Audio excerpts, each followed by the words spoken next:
It's time for Lefties Losing It. Let's start with a couple of Democrat operatives embarrassing themselves with their Trump delusions. Here's the diabolical Alexander Vindman saying that J.D. Vance and Donald Trump should apologise to Zelensky. He demands it. The current leader of this J.D. Vance owes Zelensky an apology. President Trump owes Zelensky an apology for the way he was treated. For what? I demand it. What? I demand that they give you him demand. Okay. He demands it. Oh, dear God. Even the CNN panel were bemused by that foolishness. But for a really severe, incurable case of tedious lunacy, we cannot go past this mad rant from James Carville. I'm talking about madness like King George III kind of madness. And it could be a combination of being a fat slob, which of course he is. It could be that he can't sleep at night because his beached whale body can't allow the circulation it needs. I don't know. I'm not a sleep specialist or a medical doctor. But I think we should revisit the possibility of a syphilis diagnosis. Oh my God. No wonder the Democrats are practically unelectable at the moment. Let's look at Saturday Night Live now. They had their own take on the Zelensky blow-up, and sadly, it was about as funny as a burst appendix. Sorry if I... You know, you say you want to end this war, but frankly, you don't have the cards, okay? I have the cards, all right? I have skip, I have draw four, I have reverse, I have get out of jail free. The Supreme Court gave me that one. I have Pikachu and Charmander and Charizard. All I'm missing is a Charmeleon. Not only did that guy look nothing like Trump or sound anything like Trump, the whole thing was so lame and unfunny. And what's worse is that they had the best Trump impersonator available.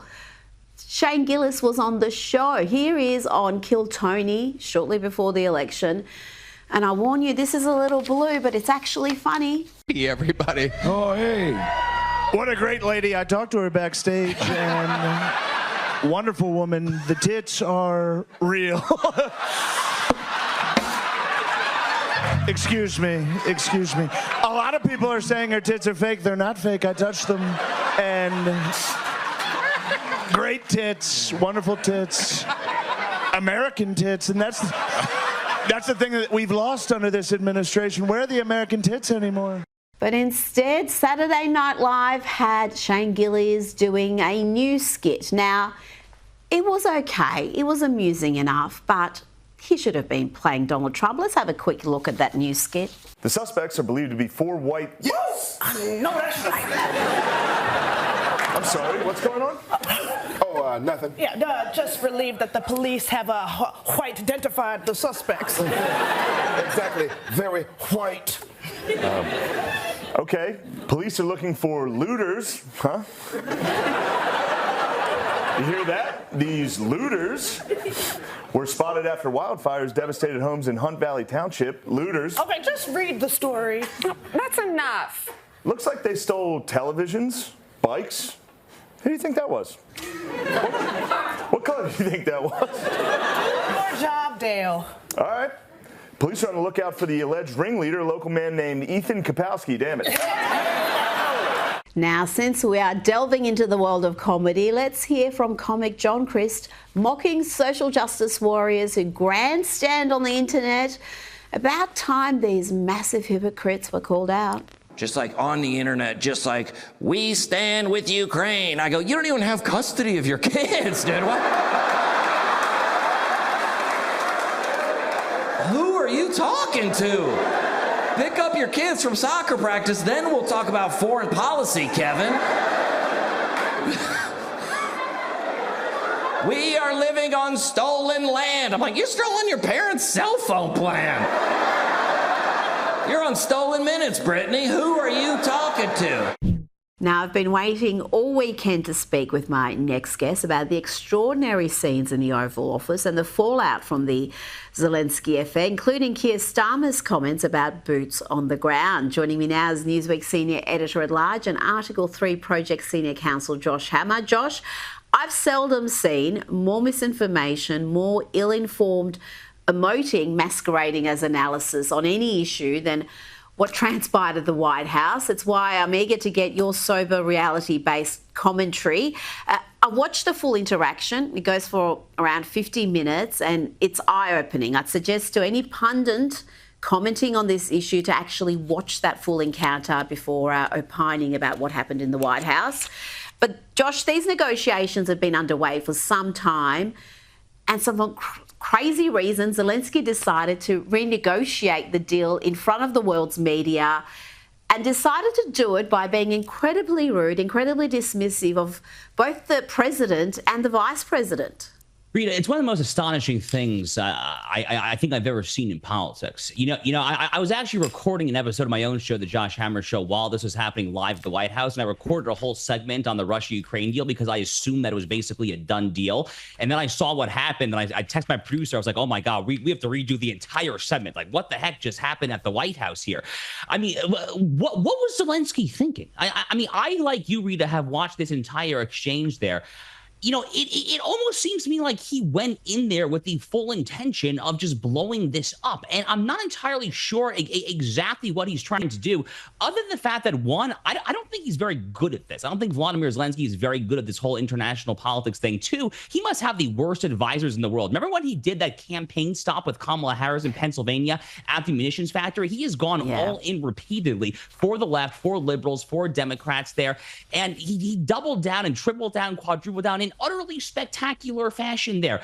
Donald Trump and J.D. Vance, Rita, let's be very clear here. They did nothing wrong. Nothing. I cannot name a single thing that I think they did wrong. On the contrary, they had extraordinary patience there. They spent roughly 35 minutes out of that 55-minute or so exchange there trying to get Zelensky to actually agree to the deal that he had basically, in theory, already agreed to. The whole thing's a mess. The whole thing's a mess, but Zelensky is entirely to blame for it. He really is 100% to blame here, I think. Well, when you do watch the entire exchange, you do see that Donald Trump in particular was uncharacteristically patient and diplomatic, as Zelensky just was dismissive, would make comments, would roll his eyes. It was just... I just don't know why that performance took place. And I do wonder whether this relationship between Zelensky and the Trump administration is salvageable. I hope for the sake of the Ukrainian people it is salvageable and it's done quickly. But even some of Zelensky's biggest supporters, including Senator Lindsey Graham, who has campaigned endlessly for further funding for Ukraine, even he was appalled by what happened in the Oval Office. And I've got to say, this is significant. This is his comments shortly after the press conference ended. What I saw in the Oval Office was disrespectful, and I don't know if we can ever do business with Zelensky again. I think most Americans saw a guy that they would not want to go in business with. The way he handled the meeting, the way he confronted the president, was just over the top. He either needs to resign and send somebody over that we can do business with, or he needs to change. That's from Vladimir Zelensky's most ardent backer, arguably, over the past 3 years. And Secretary of State Marco Rubio explains here the administration's frustrations with Zelensky and the discussions he had about that minerals deal, which Zelensky backed in the meetings they had. And he said, sure, we want to do this deal. It makes all the sense in the world. The only thing is I need to run it through my legislative process. They have to approve it. I read 2 days later that Zelensky's out there saying, I rejected the deal. I told him, no way, that we're not doing that. Well, that's not what happened in that meeting. So you start to get upset by somebody. We're trying to help these guys. President Trump's not the kind of person that's going to sit there and take that. He's very transparent. He's going to tell you exactly how he feels. And he sent a message that he's not going to get gamed here. He's willing to work on peace because he cares about Ukraine. And he hopes Zelensky will be a partner in that and not someone who's out there putting this sort of counter messaging to try to, hustle us in that regard. That's not that's not going to be productive here. Josh, this hustling, these strategies may have worked with the last administration. We do know Joe Biden lost his temper with Zelensky and shouted at him. But in the end, he kept writing these massive checks on behalf of the American people. But the American people don't want this anymore. They don't want to be funding this war. This was an election issue. We know precisely where President Trump stands on this issue. So again, I do wonder why Zelensky took the route he took, knowing this administration's position on this entire catastrophe. So here's my best guess. I mean, one, I genuinely meant what I said a few minutes ago. I think that Vladimir Zelensky is kind of an idiot when it comes to international geopolitics. I actually do not think he understands American political dynamics particularly well. By the way, he would be far from the first foreign leader to fail to properly understand American political dynamics. Our politics can be a little complicated, not necessarily his fault there. But he also just totally mistook the year. I mean, the year is 2025. I think that he still thinks the year is 2022 and that Joe Biden is still in charge because, again, he has made his bed with the Democrats. He did that whole campaign stop with Kamala Harris there. He's just completely unwilling to read the room and to see the tea leaves and recognize what they are. By the way, the deal that he should have agreed to that I still think ultimately has a chance if Zelensky steps down and is replaced by a different leader there, this mineral rights deal, actually a pretty good deal for Ukraine. The U.S. is not going to go all in at this point on a NATO-esque security guarantee with boots on the ground thing for Ukraine. What a mineral rights deal does do, though, or some sort of economic arrangement, it gives the United States real, meaningful, tangible skin in the game. That actually does make them invested, quite literally, in the outcome of peace and prosperity and economic growth and the shared pie and all that stuff in Ukraine. So if Zelensky had two wits about him, if he had any common sense whatsoever, he would have read the room. He would have gone in there. Thank you, Mr. President. Thank you, Mr. Vice President, for your taxpayers who have spent $150 billion or whatever the heck this gargantuan sum has been there. Thank you for the fact that you campaigned relentlessly on peace, and yet here you are inviting me here to the Oval Office. By the way, I noticed that you're meeting with me before Vladimir Putin. I'm flattered by that. Thank you for that there. Like, there's misplaying your hand, and then there's like misplaying the most important meme that your country has had in a century, and he's done the latter, not the former. That's all he needed to do. He needed to wear a suit. It's a small thing, but it shows respect. You're in the Oval Office, you're meeting the president, the leader of the free world. Wear a suit.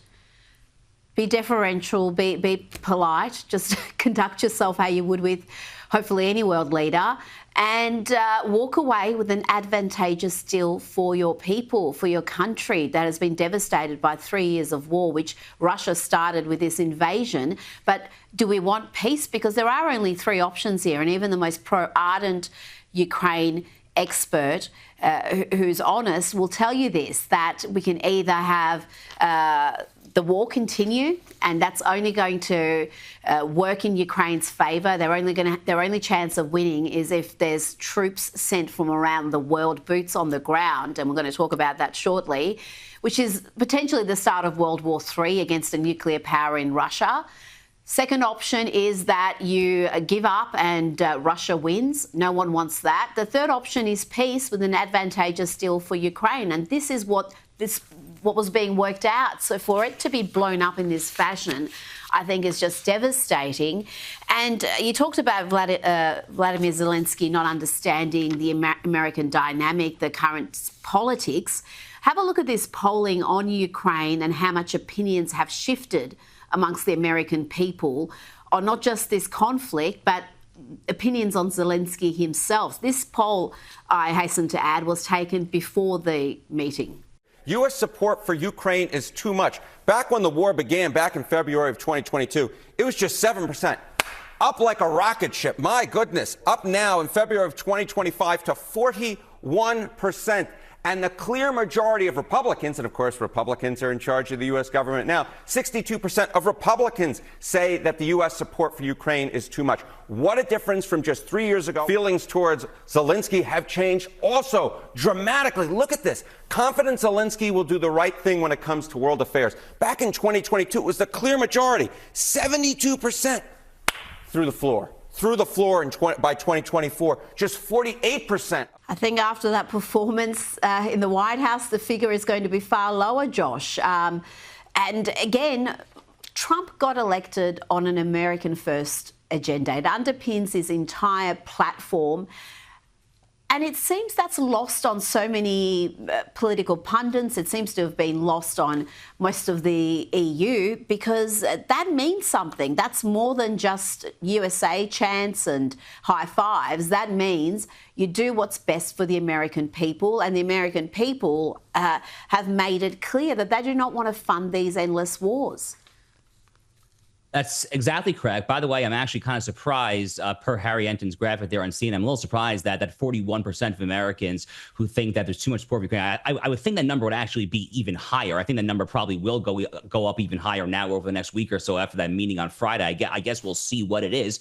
But Donald Trump's the art of the deal guy, Rita. I mean, this is the guy who became famous with the whole art of the deal thing. He became famous hosting The Apprentice. He loves deal making, and this is a deal that he literally campaigned on. This is one of the hallmarks of his campaign, was bringing this interminable conflict in eastern Ukraine and Russia to an end. You know, the media tends to focus so much, Rita, oftentimes on the Middle East and the war in Gaza and Lebanon, all that there. But let me just say the death toll in those conflicts, while every innocent life lost is obviously tragic, pales in comparison to the orders of magnitude more people, oftentimes young men who have just been slaughtered on the front lines on both sides of this conflict. An entire generation of Ukrainians has essentially been lost. That country, it's going to take a half century to a century to fully get back in terms of demographics, economy there. The whole country's been wrecked. So if Vladimir Zelensky is still committed to this day till fighting till he retains every single square inch of territory, he will countenance no possible deal without a NATO-esque security guarantee. I ask you, Mr. Zelensky, at what cost? At what cost to your own country, to your own people that, again, has been just utterly devastated by this? All the people who have been slaughtered, who have moved abroad there. Ukraine it's going to take my entire lifetime to recover from this. I'm not sure that Zelensky understands that. I think he probably does not, frankly, because, again, he's so high on his own supply from the 4 years of Joe Biden and Kamala Harris and all the various Democratic boosters in the United States Senate in particular there. But if he can't get the job done, Rita, he has to go. He has to resign and get someone in charge who can actually get this peace deal done. Now, Josh, we've seen the British Prime Minister Keir Starmer praised widely for standing with Zelensky at his time of need. Let's listen to what he had to say and see if you can catch the enormous contradiction. The UK is prepared to back this with boots on the ground and planes in the air. Together with others, Europe must do the heavy lifting. But to support peace in our continent and to succeed, this effort must have strong US backing. Josh, what are the chances that the US will back anything resembling boots on the ground? So, I mean, Rita, correct me if I'm wrong, but I think the contradiction that you're getting at is on the one hand, Keir Starmer saying that Europe must take care of its own backyard. And then on the other hand, like 2 seconds later, he's saying it must have strong US backing as well. Look, the entire purpose of what Trump is trying to do, right, I say essential. I mean, the entire purpose of what Donald Trump is trying to do in the Russia-Ukraine theater is to transfer the baton, so to speak, to the Europeans to better patrol their own backyard. Look, America is in a difficult situation. Barack Obama, back in the year 2014, around then, Rita, he became the first president in U.S. history to formally disavow a longstanding United States military doctrine that required that the U.S. be militarily capable of winning 2 major conflicts simultaneously on the world stage. Barack Obama conscientiously got rid of that. Since then, and especially with the concomitant rise of China, the United States is in a somewhat precarious position on the world stage. We're basically in a century-long great power competition with China. China is a rival when it comes to the economy, when it comes to national security, when it comes to basically everything out there. What that means is that we cannot fund interminably a Slavic proxy war in eastern Ukraine. It's simply not in the American national interest to do so. That is the MAGA America First point. And on that point, Donald Trump and J.D. Vance are entirely right. By the way, if we cannot provoke the Russian bear so much, maybe, just maybe, we can sever the link between Vladimir Putin and the Kremlin and Xi Jinping and the Chinese Politburo, and maybe, just maybe, pull the Russians not necessarily into the American sphere of influence, but at least in something remotely approximating neutrality. So if you can basically sever that Russo-Sino link between Russia and China, that would be a brilliant, absolutely brilliant act of statesmanship. I'm not saying that's going to happen. I'm not confidently predicting that there, but I do think that Donald Trump is such a successful historical deal maker that's probably in the back of his mind there. And again, the Europeans have to take care of this. The Germans, the Poles, the French, the Brits. Come on, guys. Muscle up and put some dollars down. Look, if Europe can increase defence spending, if they can commit forces to protect their own continent, I think Donald Trump and most Americans will be enormously happy with that. But whether that's actually going to happen is the question. Before you go, the New York Post is reporting that Vice President J.D. Vance was forced to move his family to an undisclosed location after pro-Ukrainian protesters swarmed the ski resort where he was vacationing. What has been the reaction to Vance's part in this Zelensky blow-up, particularly amongst the GOP? Because there's been a lot of analysis that I think is, again, ill-informed. I've read people saying that Donald Trump would be terribly upset with J.D. Vance's interjections and upstaging him. I don't think that's the case at all. I think those two are very much on the same page. They are on the same page. In fact, if you go back to the Ohio Senate primary back in 2022, when J.D. Vance beat out Josh Mandel and the various others there, he ran on this exact platform. Ukraine was actually a major issue for J.D. Vance. And actually, things got really tense on one of those Ohio Republican primary Senate debate stages. Actually, I think it was doubling down so much on his stance on Ukraine. So J.D. actually really believes on this issue. He's in lockstep agreement with Donald Trump. By the way, these people at the ski resort, disgusting, absolutely disgusting. They're nothing new on the left, obviously. I remember this footage of Ted Cruz getting dinner with his family in Washington, D.C. years ago. They blow up, or not, they don't literally blow up, but they go in there, they intrude on the restaurant there. They have to kick the people out. This is a disgusting tactic. Conservatives don't do this there. This is the unique province of the left, and they should bow their heads in shame for it, because it's really just disgusting lowball gutter stuff. It is lowball gutter stuff, but we are seeing this enormous political realignment. The left is suddenly now pro-war and anti-free speech. You wouldn't have called this a few years ago. Josh Hammer, thank you so much for your time tonight. Thank you, Rita. Get woke, go broke. Ain't no joke. Get woke, go broke. You're so damn woke. Toxic, terrible man. Hey!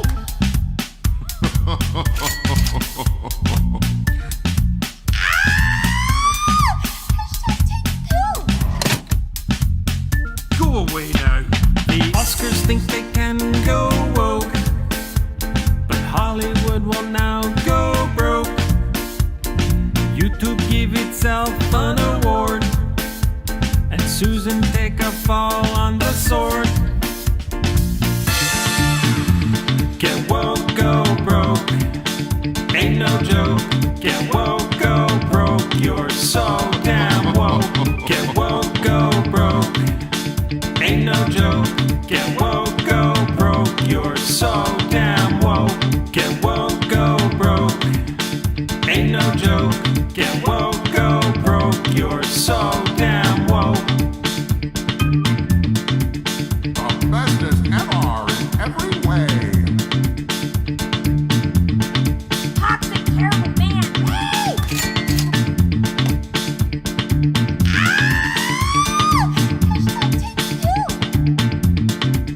Anyway, that's all I've got for